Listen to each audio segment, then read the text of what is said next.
1, subtema 1, pembelajaran 1 sampai 6. Nah, sekarang kita langsung ke pelajarannya, oke?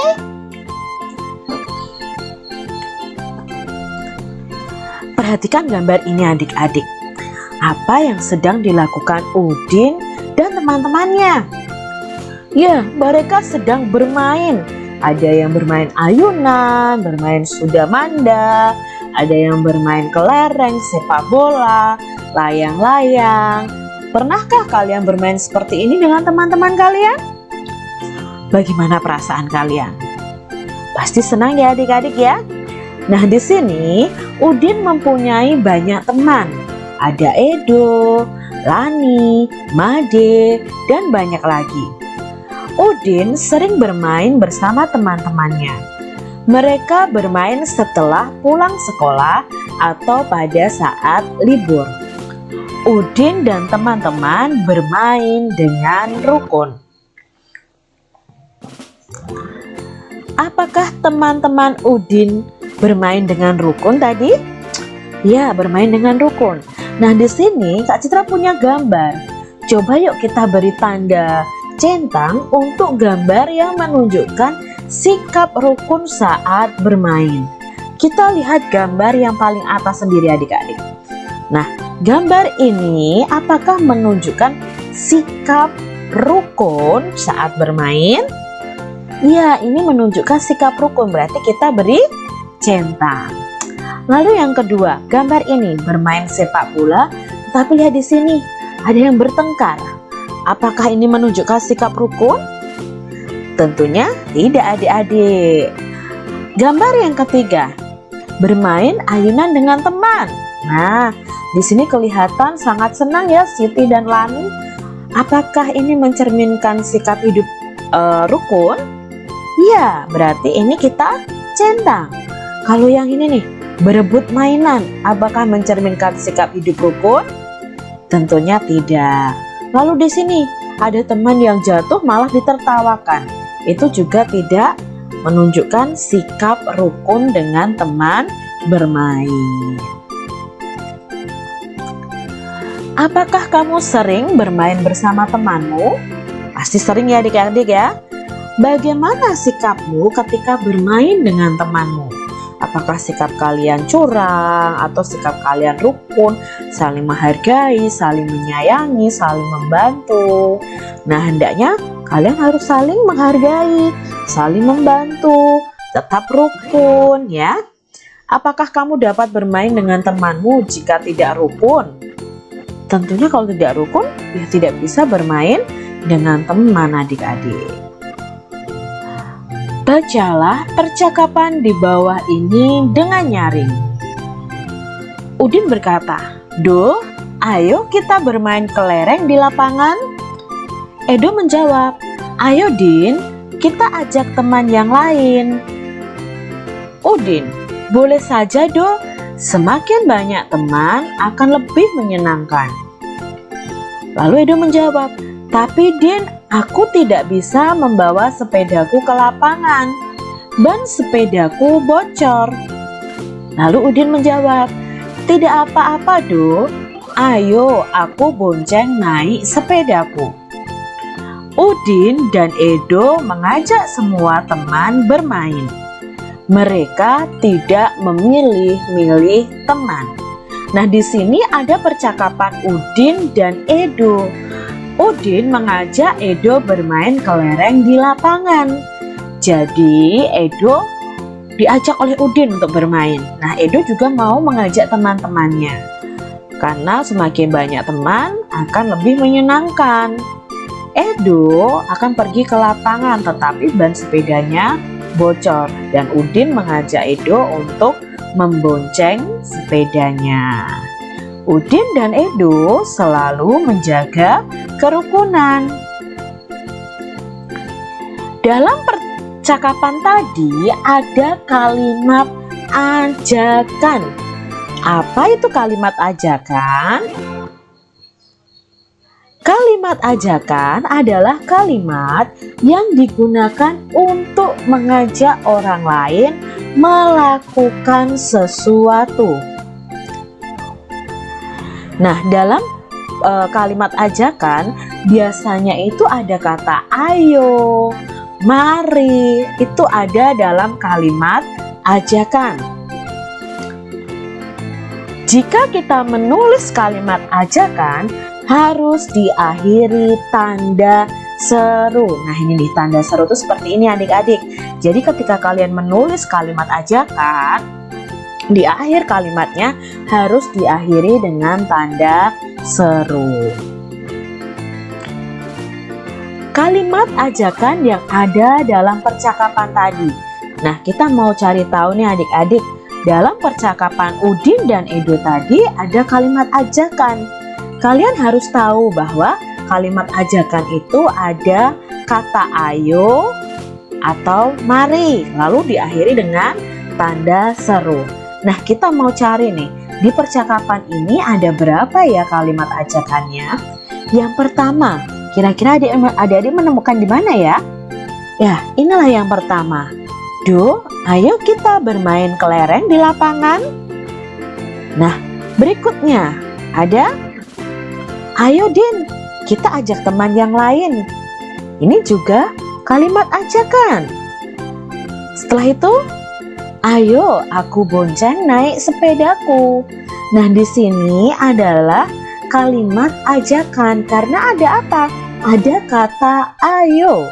Nah, ketika kamu mengajak temanmu bermain dengan kata ayo, berarti kalian sudah mengucapkan kalimat ajakan, ya. Amati gambar di bawah ini. Nah, kita amati dulu. Urutkan gambar di bawah ini sehingga menjadi sebuah cerita. Nah, ini ada 3 gambar. Kita disuruh mengurutkan adik-adik sehingga membentuk sebuah cerita. Kira-kira yang nomor 1 urutan gambarnya yang mana? Ayo, gambar pertama, kedua, atau ketiga nih? Kalau dilihat percakapannya, yang gambar pertama itu setelah bermain, mari kita rapikan tempatnya untuk menjaga kebersihan. Nah, di sini juga ada kalimat ajakannya, ada kata mari. Mari kita rapikan tempatnya untuk menjaga kebersihan. Lalu gambar yang berikutnya adalah gambar mereka bermain kelereng. Lalu gambar yang terakhir ada percakapannya. Made, ayo kita bermain kelereng di lapangan. Nah, ini ada kata ajakan dari Udin mengajak si Made. Ayo Din, aku mengambil kelerengku terlebih dahulu. Nah, kira-kira kalau diurutkan mana yang pertama? Ya, yang pertama adalah gambar yang paling bawah sendiri. Lalu setelah itu gambar yang mana adik-adik kalau dibuat cerita? Apakah langsung merapikan tempat bermainnya? Tidak, mereka pasti bermain dulu kan? Nah, berarti urutan kedua adalah gambar ini. Dan urutan ketiga, ya gambar ini. Kalau disusun ceritanya, Udin mengajak Edo dan Made bermain kelereng. Lalu mereka bermain kelereng di gambar kedua. Setelah selesai bermain kelereng, mereka merapikan tempat untuk menjaga kebersihan. Nah, ini kalau diurutkan seperti itu adik-adik. Di lapangan, teman-teman Udin sedang bermain. Mereka melakukan berbagai permainan. Nah, adik-adik tahu ini permainan apa ya? Ya, mereka sedang bermain layang-layang. Perhatikan gambar gerakan-gerakan anak bermain tersebut. Nah, ada gerakan bermain dengan tangan. Nah, gerakan tangan kita mungkin ya saat menari layang-layang itu menggunakan gerakan tangan. Lalu gerakan kaki ketika kita melangkah. Nah, mungkin kita juga melakukan gerakan kepala. Nah, gerakan anak bermain dengan tangan, dengan kaki, dengan kepala itu bisa dijadikan sebuah tarian. Karena dalam tarian kita menggunakan tubuh kita untuk melakukan gerakan. Di antaranya adalah tangan, kaki, dan kepala. Jadi tarian itu bisa dilihat atau bisa dibuat dari kegiatan sehari-hari kita. Dari bermain bisa kita buat tarian. Contohnya tarian Sudamanda, ada tarian cublak-cublak suweng. Karena kita bermain cublak-cublak suweng itu juga bisa dibuat tari. Udin dan Edo membawa kelereng. Kelereng Udin ada 115, kelereng Edo ada 124. Perhatikan banyak kelereng itu bila digambarkan dengan kubus satuan. Nah, ini ada kelereng Udin itu jumlahnya 115. Kalau 115 dibuat kubus satuan, maka gambarnya akan seperti ini adik-adik. Ya, ada satu seratusan, satu kubus puluhan, dan 5 kubus satuan. Sedangkan kelereng Edo jumlahnya 124. Berarti kubus ratusannya ada 1, kubus puluhannya ada 2, dan kubus satuannya ada 4. Perhatikan puluhannya. Nah, sekarang kita lihat puluhannya. Kalau Udin 10, Edo 20. Maka 10 itu kurang dari 20. Kubus yang lebih banyak adalah kubus berapa? Apakah kubus 10 atau kubus 20? Ya, kubus 20. Jadi kelereng Udin itu lebih banyak atau kurang dari kelereng Edo? Nah, jawabnya adalah lebih sedikit. Ya, kurang dari kelereng Edo. Jadi kelereng Udin itu lebih sedikit dari kelerengnya si Edo. Jadi yang paling banyak adalah kelerengnya si Edo. Berilah tanda centang untuk kumpulan benda yang lebih banyak. Nah, di sini ada 2 kotak nih yang isinya adalah kubus satuan. Kita lihat kotak yang pertama dulu. Ada 2 kubus ratusan. Lalu ada 3 kubus puluhan dan ada 2 kubus satuan. Jika dijumlahkan maka akan seperti ini adik-adik. 200 ditambah 30 ditambah 2. Kita lihat untuk gambar berikutnya. Ada 1 kubus ratusan, ada 4 kubus puluhan, dan ada 6 kubus satuan. Jika dibuat penjumlahan maka jumlahnya seperti ini. Lalu kita bandingkan mana yang lebih banyak adik-adik, yang gambar kubus yang depan atau yang belakang? Ya, seharusnya kumpulan benda yang lebih banyak adalah kubus yang depan, karena totalnya di situ kita sudah bisa lihat dari ratusannya saja yang depan itu ada 2, berarti 200. Yang belakang hanya ada 1, berarti cuma 100. Jadi yang lebih banyak adalah benda kubus yang di depan. Kita lihat berikutnya. Sama, memberi tanda centang untuk kumpulan benda yang lebih banyak. Sekarang gambar yang depan ya, yang awal nih. Ada 1 kubus ratusan, 4 kubus puluhan, dan ada 8 kubus satuan. Maka jika dibuat penjumlahan seperti ini. Lalu kita lihat di kubus berikutnya ya, ada 3 kubus ratusan, ada 1 kubus puluhan, dan ada 6 kubus satuan. Maka jika dibuat penjumlahan adalah seperti ini. Nah, menurut adik-adik mana kumpulan benda yang lebih banyak? Yang kumpulan kubus di depan atau yang belakang?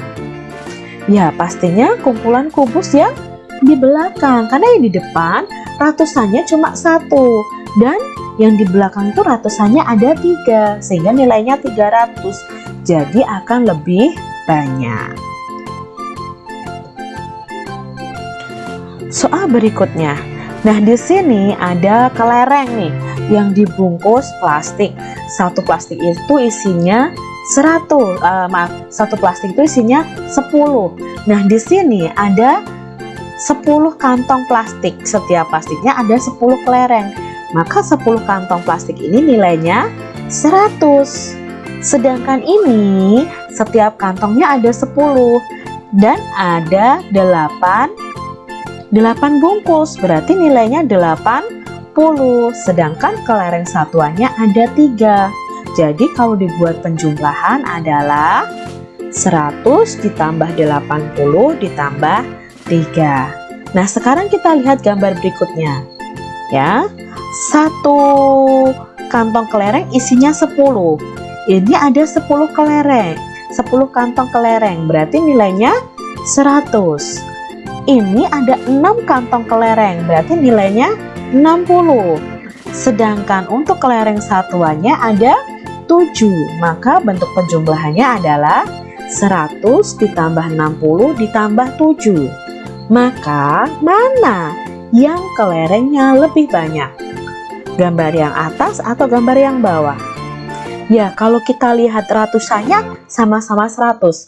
Kita lihat puluhannya sekarang, 80 dan 60. Maka yang lebih banyak adalah yang 80. Jadi banyaknya kelereng yang lebih banyak itu gambar yang paling atas. Membandingkan bilangan. Nah, adik-adik, kita akan belajar membandingkan bilangan. Bilangan dapat dibandingkan dengan kata kurang dari, lebih dari, atau sama dengan.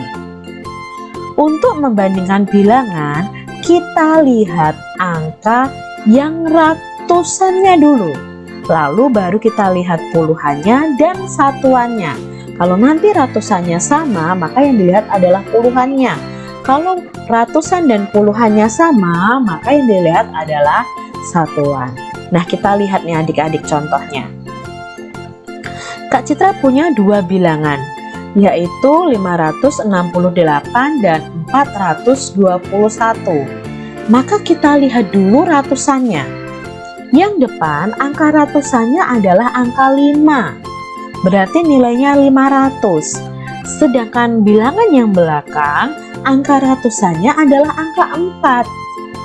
Nah, karena angka 5 lebih dari angka 4, ya, nilainya lebih banyak, maka kalimat perbandingannya adalah 568 itu lebih dari 421. Ini kita membandingkannya dari ratusan dulu, dari depan dulu, bukan dari satuannya. Lalu bagaimana jika angka ratusannya sama? Nah, jika angka ratusannya sama, maka kita bandingkan angka yang kedua, yaitu puluhannya. Contoh nih adik-adik, Kak Citra punya 2 bilangan, yaitu 671 dan 682. Kita lihat angka ratusannya sama-sama 6. Jadi tidak bisa dibandingkan karena sama. Setelah itu kita lihat puluhannya. Yang depan, angka bilangan depan ini ada puluhannya adalah 7, ya. Jadi angka puluhannya adalah angka 7 atau nanti disebut juga 70.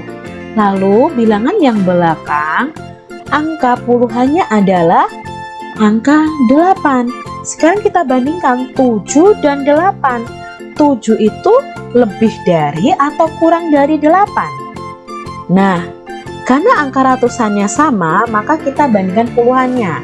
Angka 7 itu kurang dari 8. Maka kalimat perbandingannya adalah 671 itu kurang dari 682.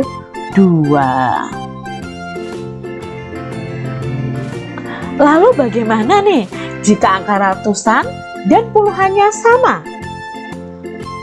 Jika angka ratusan dan puluhan sama, maka kita bandingkan angka satuannya. Nah, di sini contohnya adik-adik. Ada 917 dan 913. Kita lihat angka ratusannya sama-sama 9. Angka puluhannya sama-sama 1. Ya. Lalu kita harusnya membandingkan adalah angka satuannya. Yang depan angka satuannya adalah angka 7. Yang belakang angka satuannya adalah angka 3. Maka karena ratusan dan puluhannya sama yang dibandingkan satuannya, angka 7 itu lebih dari 3. Maka kalimat perbandingannya adalah 917 itu lebih dari 913. Tulislah lebih dari, kurang dari, atau sama banyak dari gambar-gambar berikut. Nah, di sini ada dua kumpulan buku yang sama banyak, yaitu kumpulan buku A dan kumpulan buku B. Ya, ini tidak sama banyak. Kita mau cari tahu nih berapa kumpulannya dulu ya. Lalu kita nanti tulis perbandingannya. Kita lihat yang A dulu. Yang A itu ada ratusannya, ini ada 10 tumpukan ya. Satu tumpukan itu 10 buku. Kalau ada 10 berarti 100. Ini ada lagi 100, ini ada lagi 100, berarti 300 ditambah puluhannya ada 3, berarti ada 30. Lalu satuannya ada 7. Maka jika dibuat penjumlahan itu 300 ditambah 30 ditambah 7 sama dengan 337. Nah, sekarang kita lihat kumpulan buku yang B. Kumpulan ratusannya ada 3 juga, berarti 300. Kumpulan puluhannya ada 6, maka puluhannya nanti 60. Kumpulan satuannya ada, ya kumpulan satuannya ada 6 juga. Maka jika ditulis 30 ditambah 60 ditambah 6 sama dengan 366. Lalu kita bandingkan nih. Maka tumpukan buku yang A titik-titik yang B, apakah lebih dari atau kurang dari? Kalau kita lihat ratusannya sama. Kalau kita lihat puluhannya 30 dan 60. Berarti ya kalimat perbandingannya adalah kurang dari. Jadi kumpulan buku 337 itu kurang dari 366. Kita lanjutkan adik-adik. Sama nih, sekarang ada kumpulan pensil. Kumpulan pensil A dan kumpulan pensil B.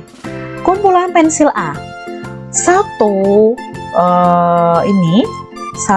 ikat itu ada 10. Kalau ini 10 ikat berarti ada 100. Ya, ini ratusannya 100. Sekarang puluhannya ada 1, 2, 3, 4, 5. Berarti nilainya 50. Satuannya ada 8. Berarti jika dijumlahkan 100 tambah 50 tambah 8 sama dengan 158. Lalu kita lihat yang kumpulan pensil yang B. Ini nilainya 100. Lalu puluhannya ada 50 juga. Satuannya ada 7. Nah, berarti 100 ditambah 50 ditambah 7 sama dengan 157. Nah, untuk kalimat perbandingannya bagaimana? Kita lihat dulu ratusannya. Sama-sama 100. Berarti kalau sama-sama 100 tidak bisa dibandingkan. Kita lihat puluhannya. Oh, sama-sama 50. Berarti tidak bisa dibandingkan juga. Lalu kita lihat satuannya 8 dan 7. Maka kita bisa bandingkan dari satuannya. 8 itu lebih dari atau kurang dari 7? Ya, 8 itu lebih dari 7. Maka kalimat perbandingannya adalah kumpulan pensil A lebih dari pensil B. Begitu adik-adik. Nah, selesai sudah.